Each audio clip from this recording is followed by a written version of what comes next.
ಎಲ್ರಿಗೂ ನಮಸ್ಕಾರ. ನಾನು Veena Ramesh. Welcome to my YouTube channel. ಹಾಗೆ ಇವತ್ತಿನ ವಿಡಿಯೋದಲ್ಲಿ ಸ್ಟ್ಯಾಂಡ್ ಏನು ಬಳಸ್ತಾನೆ ಬರೀ ಬಿಂದಿಗೆಗೆ ವರಲಕ್ಷ್ಮಿ ಹಬ್ಬದ ದಿನ ಲಕ್ಷ್ಮಿ ಅಲಂಕಾರನ ಯಾವ ರೀತಿ ಮಾಡ್ಬೋದು ಅಂತ ತೋರಿಸ್ತಾ ಇದ್ದೀನಿ. ನಾನಿಲ್ಲಿ ಸೀರೆನ ನೆರಿಗೆ ಮಾಡ್ಕೊಳ್ತಾ ಇದ್ದೀನಿ.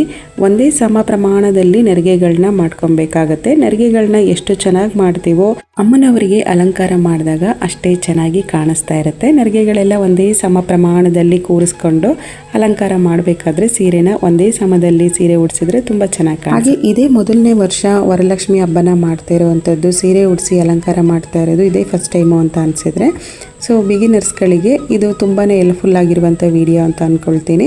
ಒಂದ್ಸಲ ಮನೇಲಿ ಈ ರೀತಿ ಸೀರೆನ ತಗೊಂಡು ನೆರಿಗೆಗಳನ್ನ ಮಾಡಿಟ್ಕೊಂಡು ಎಷ್ಟು ಬೇಗ ಕ್ವಿಕ್ಕಾಗಿ ಸೀರೆನ ಉಡಿಸ್ಬೋದು ಅಂತ ಒಂದ್ಸಲ ಮನೆಯಲ್ಲೇ ಬೇರೆ ಸೀರೆ ನೆರಿಗೆಗಳನ್ನ ಮಾಡಿಟ್ಕೊಂಡು ಒಂದ್ಸಲ ಪ್ರಾಕ್ಟೀಸ್ ಮಾಡಿಕೊಂಡ್ರೆ ಹಬ್ಬದ ದಿನ ಅಲಂಕಾರ ಮಾಡೋಕ್ಕೆ ತುಂಬಾ ಈಸಿ ಆಗುತ್ತೆ. ಸೊ ನಾನಿಲ್ಲಿ ನೆರಿಗೆಗಳನ್ನೆಲ್ಲ ಒಂದೇ ಸಮ ಪ್ರಮಾಣದಲ್ಲಿ ಮಾಡಿಕೊಂಡು ಬಟ್ಟೆ ಕ್ಲಿಪ್ನ ಹಾಕ್ತಾ ಇದ್ದೀನಿ. ವರಲಕ್ಷ್ಮಿ ಹಬ್ಬದಲ್ಲಿ ಸೀರೆ ತೊಗೊಬೇಕಾದ್ರೆ ಸ್ವಲ್ಪ ಸಾಫ್ಟ್ ಸಿಲ್ಕ್ ಸೀರೆಗಳನ್ನ ತೊಗೊಂಡ್ರೆ ಉಡ್ಸೋಕ್ಕೆ ತುಂಬ ಈಸಿ ಆಗುತ್ತೆ ಮತ್ತು ನೆರಿಗೆಗಳು ಅಷ್ಟೇ ಚೆನ್ನಾಗಿ ಕೂತ್ಕೊಳ್ತವೆ. ಕಾಟನ್ ಥರ ಸೀರೆಗಳಿರುತ್ತಲ್ಲ, ಸ್ವಲ್ಪ ಅಗಲವಾಗಿ ಅಳ್ಕೊಳ್ಳೋ ಅಂಥ ಸೀರೆಗಳಿರುತ್ತಲ್ಲ, ಆ ರೀತಿ ಸೀರೆಗಳಲ್ಲಿ ಉಡ್ಸೋಕ್ಕೆ ತುಂಬಾ ಕಷ್ಟ ಆಗುತ್ತೆ. ಎಷ್ಟೇ ಚೆನ್ನಾಗಿ ಅಲಂಕಾರ ಮಾಡಿದ್ರೂ ನೋಡೋಕ್ಕೆ ಚೆನ್ನಾಗಿ ಕಾಣಿಸ್ತಾ ಇರೋದಿಲ್ಲ. ಹಾಗೆ ನನ್ನ ಸಜೆಷನ್ ಏನು ಅಂತ ಅಂದರೆ ಸಾಫ್ಟ್ ಸಿಲ್ಕ್ ಸೀರೆಗಳನ್ನ ತೊಗೊಳ್ಳೋದು ತುಂಬಾ ಒಳ್ಳೆಯದು ಅಂತ ಅಂದ್ಕೊಳ್ತೀನಿ. ಸೊ ನಾನಿವಾಗ ನೆರಿಗೆ ಎಲ್ಲ ಮಾಡಿಕೊಂಡು ಬಟ್ಟೆ ಕ್ಲಿಪ್ನ ಹಾಕಿಟ್ಕೊಂಡಿದ್ದೀನಿ. ಸೆರಿಗೆಗೂ ಕೂಡ ನೆರಿಗೆನ ಮಾಡಿಟ್ಕೊಂಡು ಬಟ್ಟೆ ಕ್ಲಿಪ್ನ ಹಾಕಿದ್ದೀನಿ. ನೆರಿಗೆ ಮಾಡ್ಕೊಂಡಿರೋ ಸೀರೆ ಎಲ್ಲನೂ ಇವಾಗ ಯಾವ ರೀತಿ ಉಡ್ಸೋದು ಅಂತ ತೋರಿಸ್ತೀನಿ. ತಟ್ಟೆಯಲ್ಲಿ ಅಕ್ಕಿ ಇಟ್ಟು ಅಕ್ಕಿ ಮೇಲೆ ನಾನು ಬಿಂದಿಗೆ ಇಟ್ಕೊಂಡಿದ್ದೀನಿ, ನೀರು ತುಂಬಿಟ್ಕೊಂಡಿದ್ದೀನಿ. ಸೊ ಅದ್ರ ಜೊತೆಗೆ ಒಂದು ಸ್ಟಿಕ್ನ ನಾನು ನೀಟಾಗಿ ಒಂದು ಕಾಟನ್ ದಾರದಲ್ಲಿ ಕಟ್ಕೊಂಡಿದ್ದೀನಿ ಟೈಟಾಗಿ. ಸೊ ಇವಾಗ ನೆರಿಗೆ ಮಾಡಿರುವಂಥ ಸೀರೆನ ಯಾವ ರೀತಿ ಉಡ್ಸೋದು ಅಂತ ತೋರಿಸ್ತೀನಿ. ನಾನು ಇಲ್ಲಿ 2 ಸ್ಟೆಪ್ಪಲ್ಲಿ ನೆರಿಗೆಗಳನ್ನ ಯಾವ ರೀತಿ ಮಾಡೋದು ಅಂತ ಸೀರೆನ ಹಾಕಿ ತೋರಿಸ್ತಾ ಇದ್ದೀನಿ. ಈ ರೀತಿ 2 ಸ್ಟೆಪ್ಪಲ್ಲಿ ನೆರಿಗೆಗಳನ್ನ ಕೂರಿಸ್ಬೇಕು ಅಂತ ಅಂದರೆ ಒಂದು ಸೈಡಲ್ಲಿ ನೆರಿಗೆಗಳನ್ನ ಸ್ವಲ್ಪ ಉದ್ದವಾಗಿ ಬಿಡಬೇಕು, ಇನ್ನೊಂದು ಸೈಡಲ್ಲಿ ಸ್ವಲ್ಪ ಗುಡ್ಡವಾಗಿ ನೆರಿಗೆನ ಇಟ್ಕೊಬೇಕು. ಸೊ ಯಾವುದೇ ನೆರಿಗೆಗಳನ್ನು ಬಿಡ್ದಂಗೆ ನೀಟಾಗಿ ಪಿನ್ ಮಾಡ್ಕೊಬೇಕು. ಎಲ್ಲನೂ ನೀಟಾಗಿ ಜೋಡಿಸ್ಕೊಂಡು ಟೈಟಾಗಿ ಒಂದು ಪಿನ್ ಹಾಕಿದರೆ ಆಯಿತು. ಪಿನ್ ಮಾಡಬೇಕಾದ್ರೆ ನೆರಿಗೆಗಳು ಒಂದು ಮಿಸ್ ಆದ್ರೂ ನೀಟಾಗಿ ಕಾಣಿಸ್ತಾ ಇರಲ್ಲ. ಸೊ ಅದನ್ನು ಸ್ಪ್ರೆಡ್ ಮಾಡಬೇಕಾದ್ರೆ ಫುಲ್ ಒಂದು ಮೇಲೆ ಕೆಳಗೆ ಬಂದಂಗಾಗುತ್ತೆ. ಹಾಗಾಗಿ ಎಲ್ಲ ನೆರಿಗೆಗಳನ್ನು ನೋಡಿ ಎಲ್ಲ ಪಿನ್ ಮಾಡ್ಕೊಳ್ಳಿ ಅಂತ ಹೇಳಿ ನೆರಿಗೆಗಳಿಗೆ ಪಿನ್ ಮಾಡಿದ ಮೇಲೆ ನೆರಿಗೆಗಳನ್ನೆಲ್ಲ ನೀಟಾಗಿ ಈ ರೀತಿ ಸ್ಪ್ರೆಡ್ ಮಾಡ್ಕೊಬೇಕು. ಎಲ್ಲ ಅಗಲವಾಗಿ ಬರೋ ರೀತಿಯಲ್ಲಿ ಸ್ಪ್ರೆಡ್ ಮಾಡಿಕೊಂಡ್ರೆ ಚೆನ್ನಾಗಿ ಕಾಣಿಸುತ್ತೆ ನೋಡೋಕ್ಕೆ. ಸೊ ಒಂದು ಲೇಯರ್ ಫುಲ್ ಸೀರೆ ಬಿಟ್ಟಿದ್ನಲ್ಲ ಅದನ್ನು ನೀಟಾಗಿ ಈ ರೀತಿ ಸ್ಪ್ರೆಡ್ ಮಾಡ್ತಾ ಇದ್ದೀನಿ. ಫಸ್ಟ್ ಲೇಯರ್ ಒಂದ್ಸಲ ಈ ರೀತಿ ಸೆಟ್ ಮಾಡಿಕೊಂಡು ಆಮೇಲೆ ಸೆಕೆಂಡ್ ಲೇಯರ್ ಪಿನ್ನ ಬಿಚ್ತೀನಿ. ಸೊ ಸೆಕೆಂಡ್ ಲೇಯರ್ ಕ್ಲಿಪ್ ಹಾಕಿದ್ದೀನಲ್ವಾ, ಆ ನೆರಿಗೆನೂ ಇದೇ ರೀತಿ ಎಲ್ಲ ಕಡೆನೂ ಸ್ಪ್ರೆಡ್ ಮಾಡಿಕೊಂಡ್ರೆ ಆಯಿತು. ಹಾಗೆ ಫುಲ್ಲಾಗಿ ನಾನು ಪ್ರಾಪರಾಗಿ ಯಾವ ರೀತಿ ಪೂಜೆ ಮಾಡೋದು ಅಂತ ತೋರಿಸ್ತಾ ಇಲ್ಲ, ಬಟ್ ಇಲ್ಲಿ ನಾನು ಸೀರೆನ ಯಾವ ರೀತಿ ಡಬಲ್ ಲೇಯರಲ್ಲಿ ಸೀರೆನ ಉಡಿಸ್ಬೋದು, ಏನು ಸ್ಟ್ಯಾಂಡ್ ಯೂಸ್ ಮಾಡ್ದಾನೆ ಬರೀ ಬಿಂದಿಗೆಯಲ್ಲಿ ಯಾವ ರೀತಿ ಡಬಲ್ ಲೇಯರ್ ಸೀರೆನ ಉಡಿಸ್ಬೋದು ಅಂತ ತೋರಿಸ್ತಾ ಇದ್ದೀನಿ. ಒಂದು ಬ್ಲೌಸ್ ಪೀಸ್ನಲ್ಲೂ ಕೂಡ ವರಲಕ್ಷ್ಮಿ ಹಬ್ಬದ ದಿನ ಯಾವ ರೀತಿ ಅಮ್ಮನವರಿಗೆ ಅಲಂಕಾರ ಮಾಡ್ಬೋದು, ಈಸಿಯಾಗಿ ಕ್ವಿಕ್ಕಾಗಿ ಸಿಂಪಲ್ಲಾಗಿ ಯಾವ ರೀತಿ ಅಲಂಕಾರ ಮಾಡ್ಕೊಬಹುದು ಅಂತ ವಿಡಿಯೋನ ಪೋಸ್ಟ್ ಮಾಡಿದ್ದೀನಿ. ಹಾಗೆ ಅದರ ಲಿಂಕ್ನ ಡಿಸ್ಕ್ರಿಪ್ಷನ್ ಬಾಕ್ಸಲ್ಲಿ ಕೊಟ್ಟಿರ್ತೀನಿ, ಪ್ಲೀಸ್ ಚೆಕ್ ಮಾಡಬಹುದು.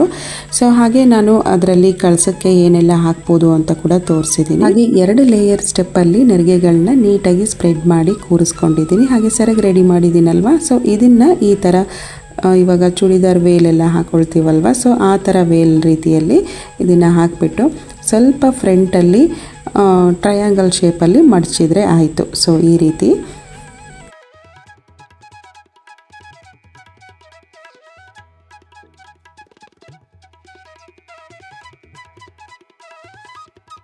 ಸೀರೆನ ಕಂಪ್ಲೀಟಾಗಿ ಅಲಂಕಾರ ಮಾಡಿದ ಮೇಲೆ ಒಂದು ಕಾಟನ್ ದಾರದಿಂದ ಟೈಟಾಗಿ ಕಟ್ಬಿಡ್ತೀನಿ. ಇವಾಗ ಸೆರಗು ಹಾಕಿದ್ನಲ್ವ ಈ ಟ್ರಯಾಂಗಲ್ ಶೇಪಲ್ಲಿ, ಸೊ ಇದು ಬಿದ್ದೋಗ್ದಂಗೆ ನೀಟಾಗಿ ಕವರ್ ಆಗಿರುತ್ತೆ. ಸೊ ಹಾಗಾಗಿ ನಾನು ದಾರನ ಕಟ್ತಾ ಇದ್ದೀನಿ. ಮತ್ತು ಇನ್ನು ಸ್ಟಿಕ್ ಹಾಕಿದ್ದೀನಲ್ಲ, ಸೊ ಅದು ಕೂಡ ಫುಲ್ಲ ನೀಟಾಗಿ ಕವರ್ ಆಗೋ ರೀತಿ ಸೀರೆ ಎಲ್ಲ ನೀಟಾಗಿ ಹಿಂದೆ ಮುಂದೆ ಎಲ್ಲ ಎಳೆದು ಅಡ್ಜಸ್ಟ್ ಮಾಡ್ಕೊಬೇಕು.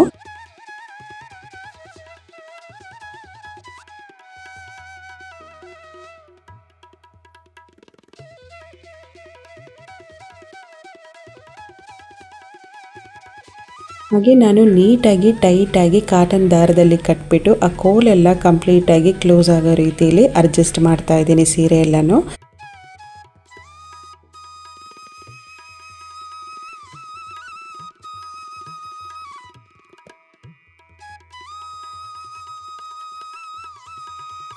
ಹಾಗೆ ಮಧ್ಯದಲ್ಲಿ ದಾರ ಕಟ್ಟಿದ್ದೀನಲ್ವಾ, ಸೊ ಅದ್ರ ಮೇಲೆ ಒಂದು ಸೊಂಟದ ಪಟ್ಟಿನ ಕಟ್ಕೊಳ್ತೀನಿ. ಆ ದಾರ ಏನು ಕಾಣಿಸೋದಿಲ್ಲ. ಇವಾಗ ಮಧ್ಯ ಭಾಗ ಡಿವೈಡ್ ಆಗಿದೆ ಅನ್ನೋ ರೀತಿ. ಹಾಗೆ ಒಂದು ಸಲ ನರಿಗೆಗಳನ್ನ ಮಾಡಿಟ್ಕೊಂಡ್ರೆ ಕ್ವಿಕ್ ಆಗಿ ಬೇಗನೆ ಯಾವ ಡಿಸೈನ್ ಬೇಕಾದ್ರೂ ಅಮ್ಮನವರಿಗೆ ಅಲಂಕಾರ ಮಾಡಬಹುದು ನಾವು. ಹಾಗೆ ವರಲಕ್ಷ್ಮಿ ಹಬ್ಬದ ದಿನ ಅಮ್ಮನವರಿಗೆ ಸೀರೆ ಉಡ್ಸೋದೇ ಸ್ವಲ್ಪ ಟೈಮ್ ತಗೊಳ್ಳೋ ಅಂತ ಕೆಲಸ ಜಾಸ್ತಿ ಇರುತ್ತೆ.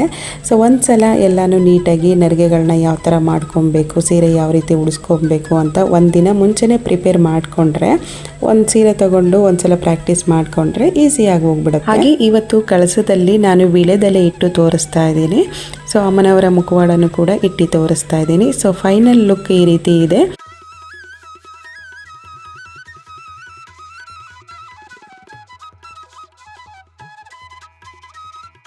ಹಾಗೆ ಈ ವಿಡಿಯೋ ನಿಮಗೆ ಇಷ್ಟ ಇದ್ದರೆ ನನ್ನ ಚಾನೆಲ್ನ ಸಬ್ಸ್ಕ್ರೈಬ್ ಮಾಡಿಕೊಂಡು ಪಕ್ಕದಲ್ಲಿರುವ ಬೆಲ್ ಐಕನ್ನ ಕ್ಲಿಕ್ ಮಾಡಿದ್ರೆ ನಾನು ಆಗ ಎಲ್ಲ ವಿಡಿಯೋ ನೋಟಿಫಿಕೇಷನ್ ನಿಮಗೆ ಬರುತ್ತೆ. ಸಿಗೋಣ ಮುಂದಿನ ವ್ಲಾಗಲ್ಲಿ. Thank you.